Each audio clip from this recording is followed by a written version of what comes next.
Yes, again, alright mga minamahal. Alicia ninyo, nagbabalik muli para sa ating panibagong video. So, napapansin ko lang talaga to mukhang nakakalibre. Itong si Chis Escudero. Hoy Chis, tandaan mo, hindi pa namin nakakalimutan yung ginawa mong iskandalo dito nga po sa sa impeachment ni Sara Duterte, yung pinatulog mo yung impeachment complaint, yung hindi mo sinunod yung forthwith. Akala mo hindi namin makakalimutan yon? Ay nako, mag-iingay kami para sa pangalan mo. Oo. Kasi ganito, mga minamahal. 'Di ba kahit din naman kayo, pansinin ninyo, itong si Chis Escudero, tumahimik. Oo, siya yung tipo ng kaklase mo sa school na bida-bida. Tapos nung medyo napaghahalataan na may ginagawang agenda, tumahimik, hindi nagsalita. Oo, tahimik siya. Like, mapapasabi ka na lang na nakakabingi ang katahimikan ni Chis Escudero. May sakit ka ba, Chis? Hindi na nagsasalita eh. 'Di ba? Ngayon, ito syempre 'di ba? Nauna na si Bong Revilla. Mukhang susunod na din ata si Joel Villanueva. Tapos mukhang masusundan pa after ni Joel Villanueva si Jinggoy Cutie. Tapos yung mga contractor ng DPWH. 'Di ba? Bakit parang medyo lumalayo itong si Chis Escudero? 'Di ba? Samantalang itong si former House Speaker Martin Romualdez, lagi nilang dinidiin sa ICI, dito nga po sa Independent Commission for Infrastructure. Di ba nakakapagtaka? Bakit pagdating kay former House Speaker Martin Romualdez, ang bilis-bilis nila? Di ba? Pero pagdating dito kay Chis Escudero, parang tahimik, mga minamahal. Oo. Kung kaya nilang mag-imbestiga ng findings, kaya nilang maglabas ng findings, tungkol nga po dito kay Martin Romualdez, kahit alam naman natin na, 'di ba, itong si Martin ay pinagtitripan lang ng mga nagtitistigo diyan wala namang malalim na ebidensya, kahit alam naman talaga natin na trip-trip lang ng mga peking witness na ipitin itong si Martin Romualdez. Bakit ang bilis ng ICI? 'Di ba mga minamahal? Pero pagdating kay Quezzo, ba't parang walang imek? Ba't parang tahimik, mga minamahal? Tingnan natin yung pattern kay Speaker Martin Romualdez, 'di ba? Syempre si Speaker iniimbestigahan ng ICI. Ba't parang mabilis ang proseso? Ba't parang mabilis ang desisyon?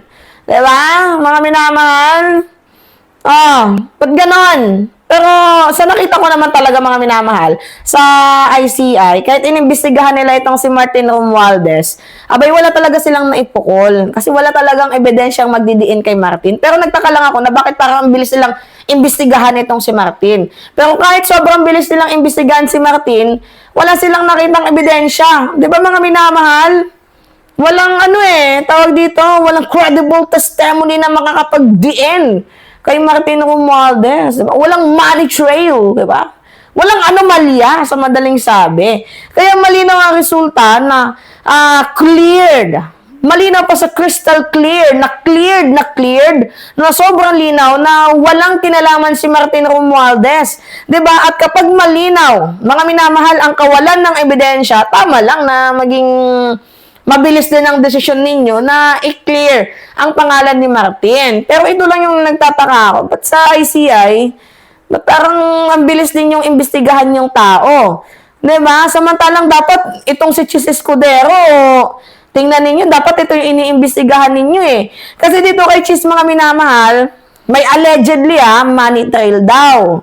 May mga testimonya din against kay Chis Escudero. 'Di ba? May mga lantad na maniobra diyan sa by camera na kunan pa nga ng CCTV at may mga insertion na nakita ng publiko. At dito medyo nagtataka ako. 'Di ba? Ba't parang tahimik?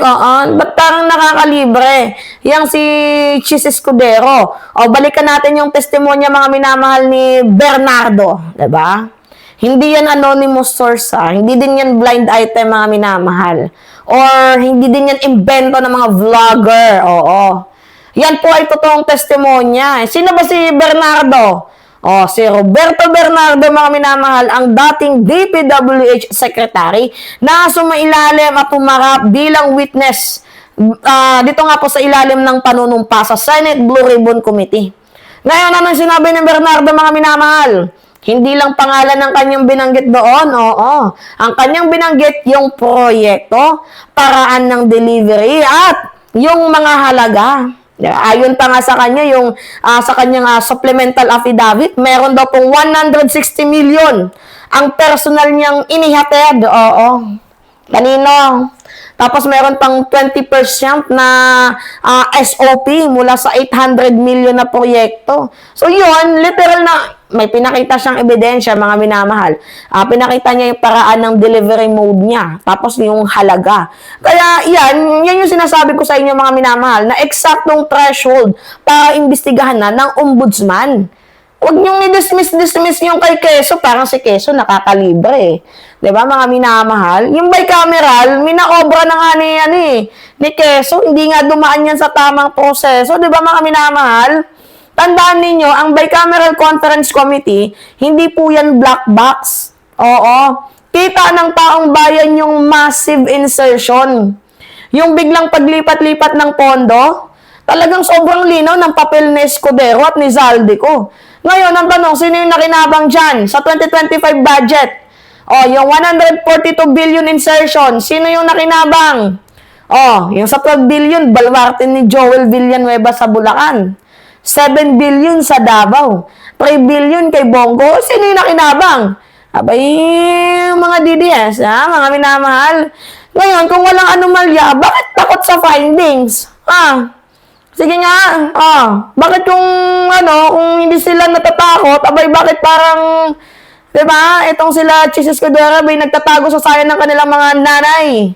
At saka bakit wala pang nilalabas na, na findings ang ICI dito? Diba? Ito, mga minamahal, hindi to guilt. Ito ay mayroon na pong probable cause na dapat sana iniimbestigahan.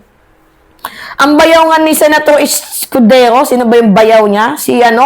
Si John Jett, Kirante, 'di ba? Yung asawa ni Bernadette Escudero, mga minamahal, co-owner ng CFO ng Octagon Concrete Solution. 'di ba? Si Kirante, 'di ba? Isang DPWH contractor na may 2 billion valuation noong 2024. Kasosyo niya si Milton Mo, kapatid ni Maynard Mo, na inuugnay bilang allegedly bagman. Yan po, mga minamahal, ay ang tinatawag na network. Hindi po yan chika bebs. Na-research ko pa yan para sa inyo, So, hindi naman natin sinasabi na automatic guilty sila, pero malinaw ang dahilan para sana mag-create ng ebidensya. Ngayon, malaking isda ba yan si Chis Escudero? Oo, syempre, kung ako yung tatanungin. In my own opinion, oo, kasi nandun na yung mga ebidensya na pwedeng imbestigahan na ng ombudsman. Pero bakit parang tahimik ang ilang mga DDS vlogger? Bakit parang iniiwasan ng pangalan ni Escudero? Oo, tapos lalo pa siyang pinapagtanggol ni Toby Tiangco, no? Ito si Toby, isa din tong malupit din tong hayop na to eh. Lakas bumaliktad, no? Hindi lang nakuwang Speaker of the House, kung ano-ano na yung hanash, diba? Tahimik dahil kaalyado ba? Ganun ba yun, mga minamahal? Dahil ba kapag bumagsak si Chis, marami ang kasunod? Ganun ba yun? You know what? That is a very clear political pattern. Kinakampihan nila talaga si Sara Duterte, dinidelay daw impeachment, tinatarget nila si Martin Romualdez kahit wala namang anomalya. Diba? And ano ba yung kapalit? Protection? Ngayon, ako matik na, mga minamahal. Diba? Kaya dapat si Quezon, imbestigahan yan. Tahimik ang proseso sa kanya eh. Hindi naman tayo papayag ng ganon-ganon lang. Diba? Walang ganon, hoy. Diba? Walang libre-libre dito. Mananagot ka. Ganon yun. Alright, mga minamahal kayo. Ano yung masasabi nyo dito? Anyway, it's me again, Alicia ninyo. Nagbabalik muli para sa ating panibagong video. Maraming salamat at ingat, mga kababayan.